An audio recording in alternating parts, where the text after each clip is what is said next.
नमस्कार दोस्तों, आपका फिर से स्वागत है आपके अपने रिटेन ज्ञान चैनल में। आज हम हिंदी का एक मोस्ट इम्पोर्टेंट टॉपिक करेंगे, जिसमें हम साहित्यकार और उनकी रचना के बारे में देखेंगे। ये सेशन अगर हम पूरे देख लें, जो हमारे पेपर में पूछा जाता है, तो काफ़ी ज़्यादा लंबा सेशन हो जाता है। तो काफ़ी लंबा और बोरिंग सेशन ना करते हुए हमें इन्हें छोटे-छोटे पार्ट्स में बाँटा है कि एक वीडियो में एक ही जो है रचनाकार हैं, उनके बारे में देखें एंड देन नेक्स्ट वीडियो लाएँ। उससे रिवीजन के लिए भी काफ़ी अच्छा रहेगा और जो देखने में भी काफ़ी बोरियत नहीं आएगी और छोटे-छोटे सेशन में देखेंगे तो याद भी ईज़िली हो जाएगा। तो आज हम देखेंगे संत कबीर जी के बारे में। तो कबीर दास जी जो है उनके बारे में क्या चीज़ें पेपर में पूछी जाती हैं या क्या चीज़ इम्पोर्टेंट है, ये सब देख लेते हैं। तो सबसे पहले थोड़ा बहुत हम कबीर जी के बारे में देख लेते हैं कि कबीर जी जो हैं वो एक ऐसे व्यक्ति थे जो अंधविश्वास, व्यक्ति पूजा या पाखंड या ढोंग ढोंग जो होते हैं उसके विरोधी थे। उन्होंने भारतीय समाज में जो है जाति और धर्म के बंधनों को गिराने का काम किया। मतलब उन्होंने बोला था कि जाति और धर्म के जो बंधन हैं उनको हमें गिराना होगा, ये सब उन्होंने बोला था। अब और उनकी जो रचनाएँ हैं, वो सबसे ज़्यादा प्रभावित थे उत्तर और मध्य भारत में जो भक्ति आंदोलन हुए थे। तो जो उत्तर और मध्य भारत में जो भक्ति आंदोलन हुए थे, उससे वो काफ़ी ज़्यादा प्रेरित थे। और हम देखें कि वो जो है भोजपुरी साहित्य में जो भक्ति काल की जो निर्गुण शाखा थी, उसकी जो उपशाखा थी कौन-सी? ज्ञान मार मार्गी। तो वो ज्ञान मार्गी उपशाखा के एक महान कवि थे और वो ईश्वर में काफ़ी ज़्यादा विश्वास रखते थे और उन्होंने समाज में फैली जो है कुरीतियाँ, कर्मकांड, अंधविश्वास इन सब की निंदाई की थी। और उनके टाइम पीरियड में उनको जो है हिंदू ही नहीं बल्कि मुसलमान दोनों ही उनका क्या करते थे? अनुसरण करते थे। मीन्स वो कि दोनों लोग ही उनको उनके विचारधारा से प्रेरित थे। तो आइए अब हम देख लेते हैं कि आज के सेशन में ये सब चीज़ें जो मैंने आपको बताई, इसमें जो एग्ज़ाम पॉइंट ऑफ व्यू से जो पॉइंट्स बनते हैं, उन पॉइंट को लेके हम एक बार उन्हें भी देख लेते हैं। ये हमने एक छोटा-सा इंट्रो टाइप का देखा था। तो आज हम देखेंगे कि कबीर दास जी जो हैं, वो कौन से युग के हैं, पहले तो ये पूछा जाता है। तो ये कौन से युग के हैं? ये हैं भक्ति कालीन युग के। कौन से युग के हैं? भक्तिकालीन युग के। अब भक्तिकालीन युग में भी ये निर्गुण संप्रदाय मीन्स होता है ज्ञानश्री शाखा। ये पूछा जाता है, इंपॉर्टेंट मार्क कीजिएगा। तो कौन सी शाखा के प्रवर्तक थे ये? ज्ञानश्री शाखा के प्रवर्तक थे। तो ये 100 से ज़्यादा इम्पोर्टेंट हो जाता है। कई बार रिपीटेड क्वेश्चन है कि जो कबीर दास जी थे, वो भक्तिकालीन युग के निर्गुण संप्रदाय ज्ञानेश्वरी शाखा के प्रवर्तक थे। और अगर हम इनके जन्म की बात करें तो इनका जन्म जो है 1398 जो है ईस्वी में वाराणसी के पास कहाँ हुआ था?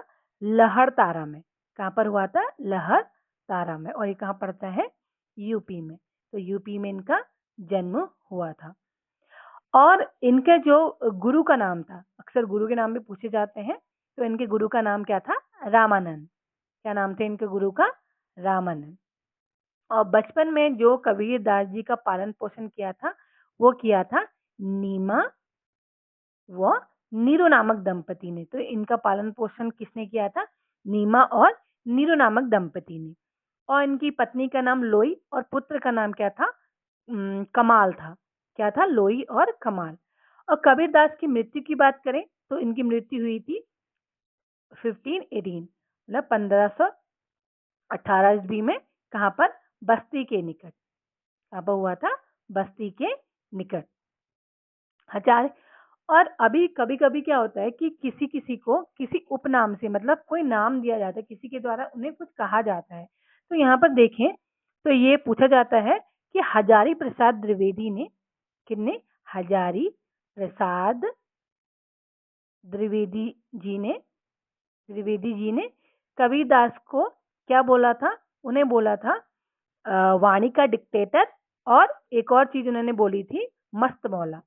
तो मस्त मौला क्या बोला था? मस्त मौला मस्तमौला और वाणी का डिक्टेटर। तो वाणी का डिक्टेटर और मस्तमौला उनको बोला गया था किसके द्वारा?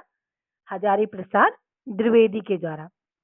और अगर हम देखें कि गुरु ग्रंथ साहिब में कबीरदास के जो उपदेश है, जो उन्होंने उपदेश दिए थे, उनका संकलन, जैसे क्या होता है, जो भी उन्होंने उपदेश दिए थे उनको स्टोर करके रखा जाता है, मतलब उनका संकलन किया जाता है। तो उनका संकलन जो किसमें मिलता है, वो मिलता है गुरु ग्रंथ साहिब में। तो उनके जो उपदेश हैं, जो उन्होंने उस टाइम पर उपदेश दिए थे, उनका संकलन कहाँ मिलता है? गुरु ग्रंथ साहिब में। और ऐसे ही उपनाम से उन्हें रामचंद्र शुक्ला जी ने साधुकड़ी और श्याम सुंदर दास जी ने पंचमेल खिचड़ी कहा था। तो उनकी जो भाषा थी, कबीरदास जी की जो भाषा थी, मीन्स जो भाषा का वो यूज करते थे, उन्हें रामचंद्र शुक्ला जी ने साधुकड़ी बोला था। उनकी भाषा को क्या बोला था? साधुकड़ी। ये उनकी भाषा को बोला गया था। वो जो हमने पहला देखा था वाणी का डिक्टेटर, वो तो कबीरदास जी को बोला गया था। ये उनकी भाषा को क्या बोला था? साधुकड़ी। किसके द्वारा? रामचंद्र शुक्ला जी ने। और श्याम सुंदर दास जी ने क्या बोला था उनकी भाषा को? पंचमेल खिचड़ी। कैसी खिचड़ी? पंचमेल खिचड़ी बोला था।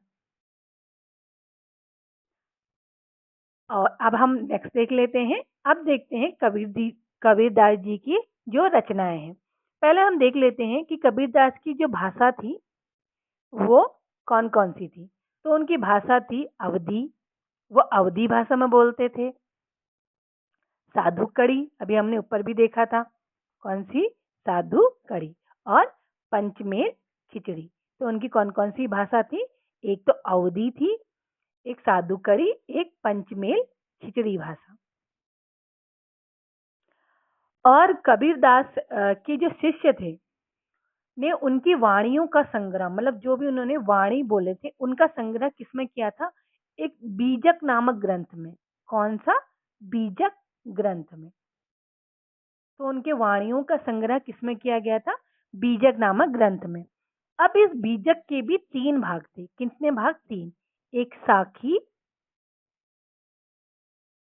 एक साखी, एक सबद और एक रमैनी। कौन कौन से थे? मेरे साथ रिवीजन कीजिए। कौन कौन से थे? बीजक ग्रंथ में उनकी वाणियों का संग्रह था। उनकी वाणियों का संग्रह किसमें था? बीजक में। और कई बार पूछा गया है कि बीजक जो है वो किसकी रचना है? तो किसकी है? कबीरदास जी की। और बीजक ग्रंथ के ही 3 मुख्य भाग हैं, साखी, सपद और रमैनी। साखी, सबद और रमैनी। अब हम देखते हैं कि साखी में जो है वो क्या बोला गया था। साखी में जो है कबीरदास जी की जो शिक्षाएं हैं, जितनी भी उनकी शिक्षा शिक्षाओं और सिद्धांतों का निरूपण है। किस किस का निरूपण है? सिद्धांतों और शिक्षाओं का निरूपण है। किसमें है ये?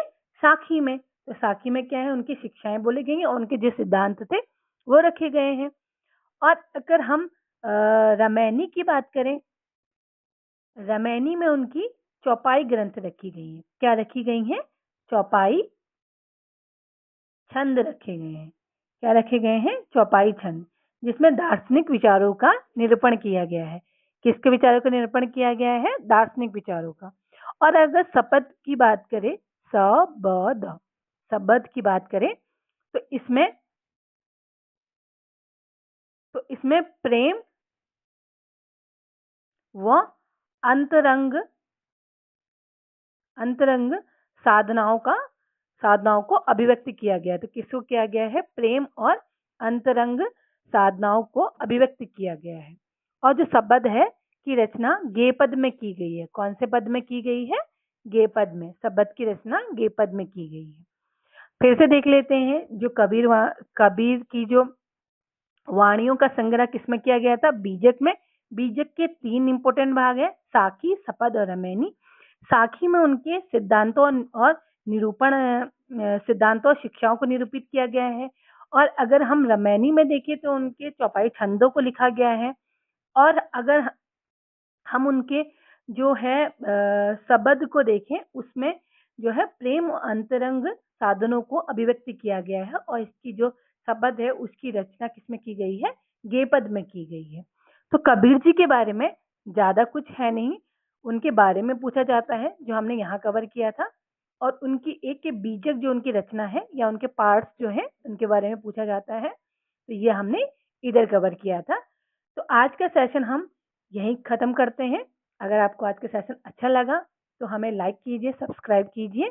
Thank you for watching. जय हिंद।